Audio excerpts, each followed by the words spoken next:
Salut la communauté, c'est Wakiu pour Hero Wars. Alors aujourd'hui on se retrouve fin de l'event de Noël. J'espère que vous avez bien profité, que vous avez passé de super bonnes fêtes. Je vous souhaite à tous d'ailleurs une très bonne année pendant qu'on y est, bonne santé, plein de bonnes choses et tout ce qui va avec. Alors en tout cas j'espère que vous avez bien profité de cet event de Noël. On commence, on attaque tout de suite Synergie élémentaire derrière. Alors bon, j'avais déjà fait une vidéo dessus, je la mettrai en lien à la fin de la vidéo pour ceux qui ça intéresse. On peut refaire le tour rapidement, donc se connecter tous les jours. Normalement, il n'y a pas besoin de forcing, dépenser de l'énergie, c'est pareil. Si vous avez des potions de côté, tout ça.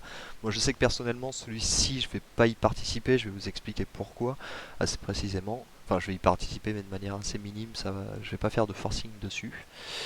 Pour la simple et bonne raison, en fait, que cette vente devient très rentable pour cette ressource, pour les coffres de saut d'artefacts. C'est cette ressource vraiment qu'on vient chercher. Et là, par exemple, j'ai 42 000 émeraudes. Si j'investis 42 000 émeraudes, ça va donc me faire passer le pack des 40 000. Et donc, je vais gagner 65 coffres d'artefacts. Et donc, en fait, si j'avais 65 000, du coup, j'en gagnerais 200. Mais là où c'est très important, en fait, ce qu'il va falloir voir, c'est qu'entre ce cap et ce cap, on a 13 000 diamants. D'accord? Et donc si on prend par exemple dépenser 10 000, dépenser 15 000 diamants, on prend 35 sauts d'artefacts en plus.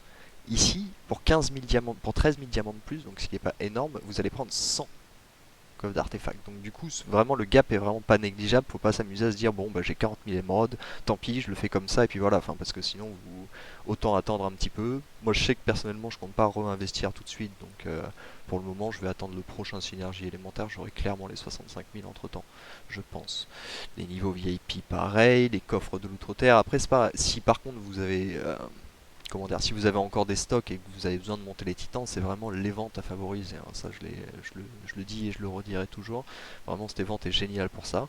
Donc, pour les pierres d'âme, comme je l'explique dans les dernières vidéos, il faut stocker beaucoup au magasin. Vous pouvez également aussi stocker les coffres aux pierres d'âme qu'on vous donne à la fin du mois ou qu'on gagne pendant des éventes. Hop. Bon, terminer des quêtes et récupérer de la titanite qui sera, je crois. Ah non, c'est pas tous les jours, il me semble. Enfin bon, ça change pas grand chose. Donc voilà, je mettrai dans tous les cas un lien où j'ai plus détaillé cette event. Voilà. Alors, je voulais aussi vous parler de quelque chose, parce que je sais que peu de gens sont au courant, qu'on peut choisir notre horaire d'arène. Alors, moi par exemple, je sais que à 20 h je suis serveur, donc je suis au travail, j'ai clairement autre chose à faire que mon arène, donc du coup c'est pas du tout arrangeant pour moi en fait, si je pourrais jamais faire mon arène convenablement en fait à cause de ça.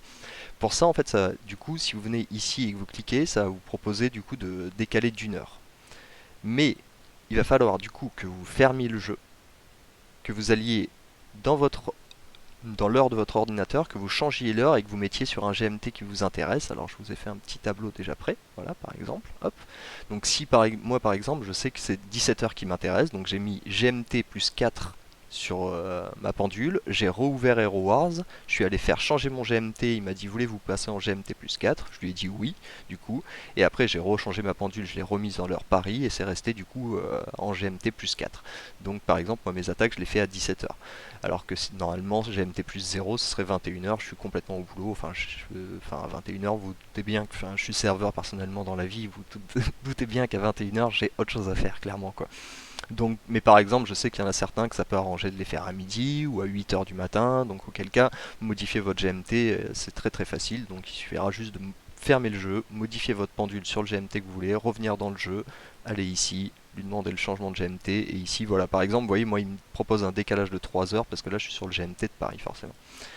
Hop, voilà pour ce qui est de ça. Il n'y a pas très longtemps, je vais insister, je vais beaucoup insister là-dessus, parce que je pense que c'est très important.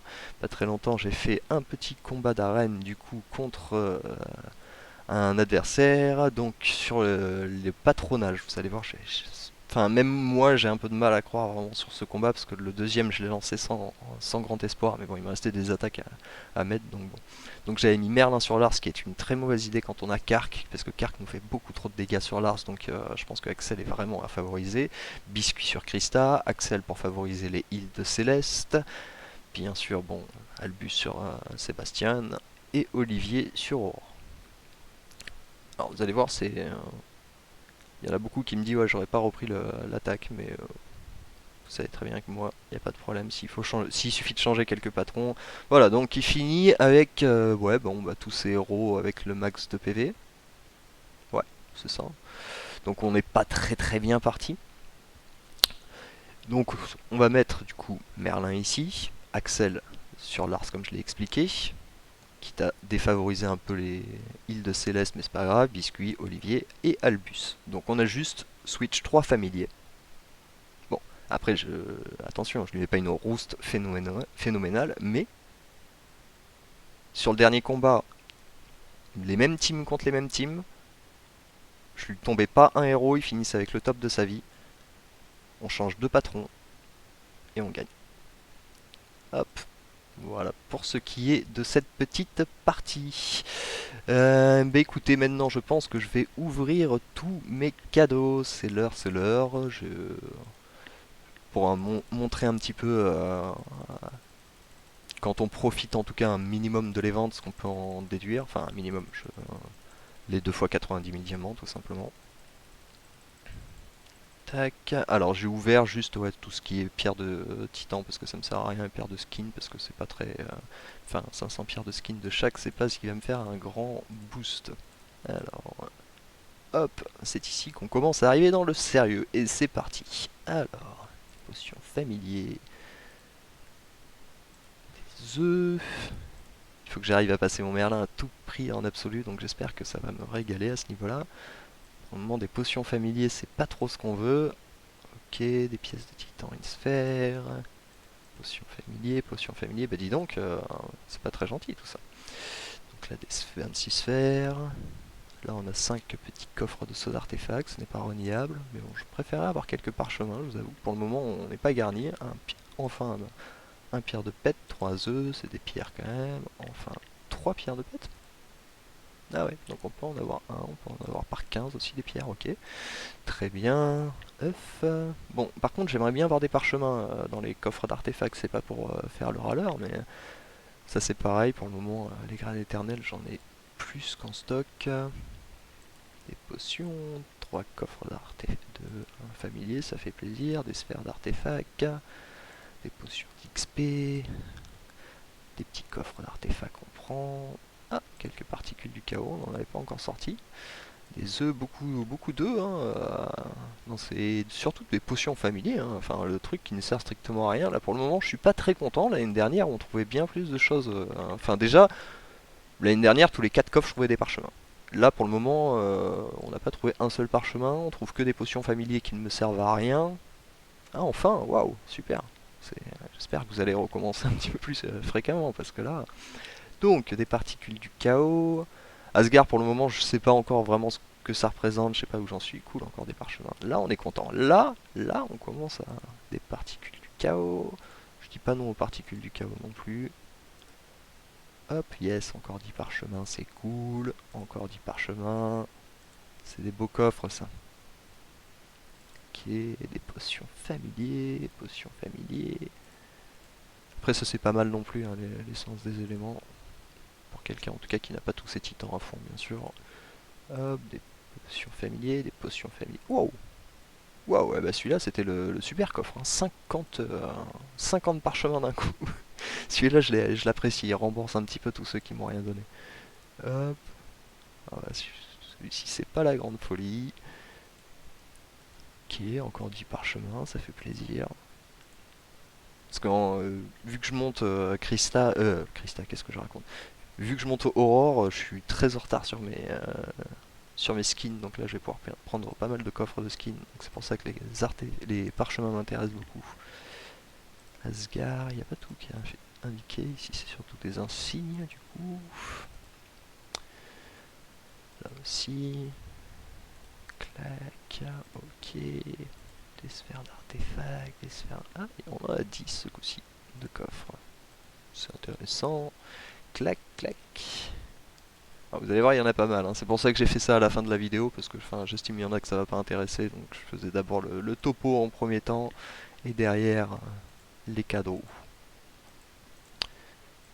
Hop, 150 particules du chaos qui font plaisir. Par contre les parchemins là c'est un peu ralenti, hein. C'est pas pour me plaindre, encore une fois, mais Ok, enfin des parchemins. Clac. Des coffres de pète. Ok, ça c'est des pierres de skin que j'avais dû oublier d'ouvrir. Cool. Des, des parchemins. Alors les potions d'XP familier, mais autant vous dire que vraiment, enfin, si je pouvais les offrir, je le ferais. Hop. Ok.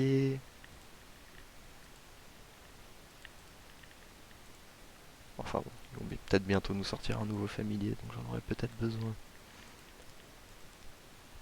Ok, alors celui-là vraiment pas terrible, Soren.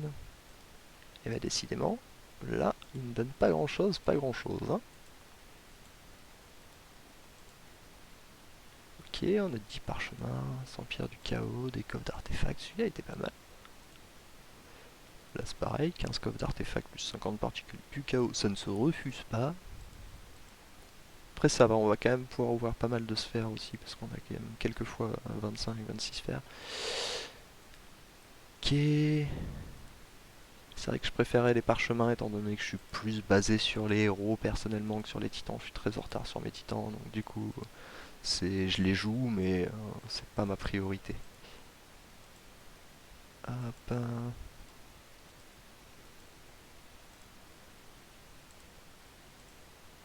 Ça commence à faire quelques ressources, hein, tout ça. Mais pas beaucoup de parchemins, hein, je suis étonné, hein, là encore. Là, depuis tout à l'heure, on ouvre 4, 4, 4, enfin pas un parchemin, quoi, c'est quand même dingue. L'année dernière, j'avais vraiment l'impression d'en avoir beaucoup plus. Bon, après, vous allez peut-être me dire, te plains pas, t'en as eu 50 dans une boîte, mais... Ok, tac, tac. Celui-ci, par contre, c'est pas terrible, hein, une sphère plus 250, enfin...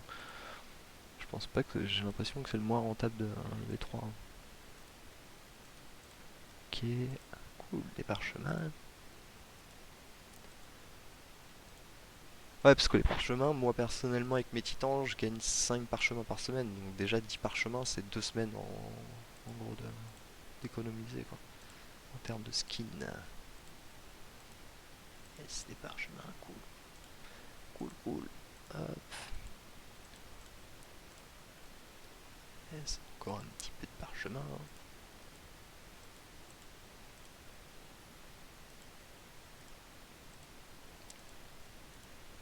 Et c'est un petit coffre de familier parce que effectivement j'étais quasiment sûr de pouvoir envoyer mon Merlin en absolu.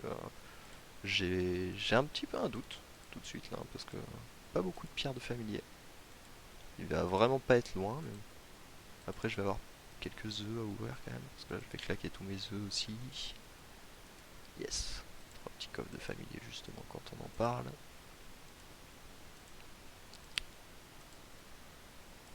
Ok, hop.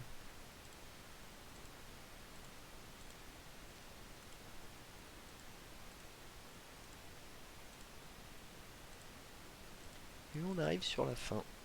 Espérons des bons cadeaux pour les derniers. Allez, on continue à me donner des parchemins. Voilà.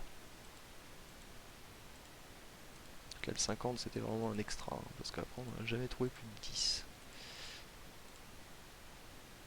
Hop. Après c'était un coffre de Wendy, c'était peut-être un niveau qui faisait que les coffres des membres de la guilde donnent que 10 parchemins à chaque fois. Peut-être que je me trompe, peut-être qu'il y a certains qui ont eu des 25 et ainsi de suite. Tac.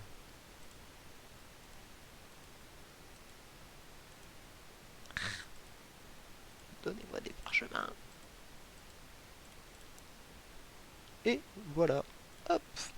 C'est fini, c'est terminé. Voilà, donc bon, je vous avoue que je vais déjà regarder un petit peu tout ce que j'ai de mon côté pour voir un petit peu comment évoluer. Si ça intéresse certains, au pire, je referai une petite vidéo pour expliquer exactement dans quoi j'ai mis ceci, cela. Mais là, dans tous les cas, je vais pas le faire en direct parce que sinon vous en avez pour 2 heures. Moi, le temps que je comprenne exactement est-ce que je vais mettre ça là ou donc voilà, je reviendrai vers vous, je vous parlerai de tout ça, on verra un petit peu le up. De toute façon, j'avais noté la puissance que j'avais avant les ventes et donc on verra un petit peu les comparatifs après les ventes. Voilà, allez, ciao ciao. Écoutez, je vous souhaite une très bonne fin de journée à vous. N'hésitez pas à lâcher un petit like et à vous abonner si ça vous a plu. Allez, ciao ciao.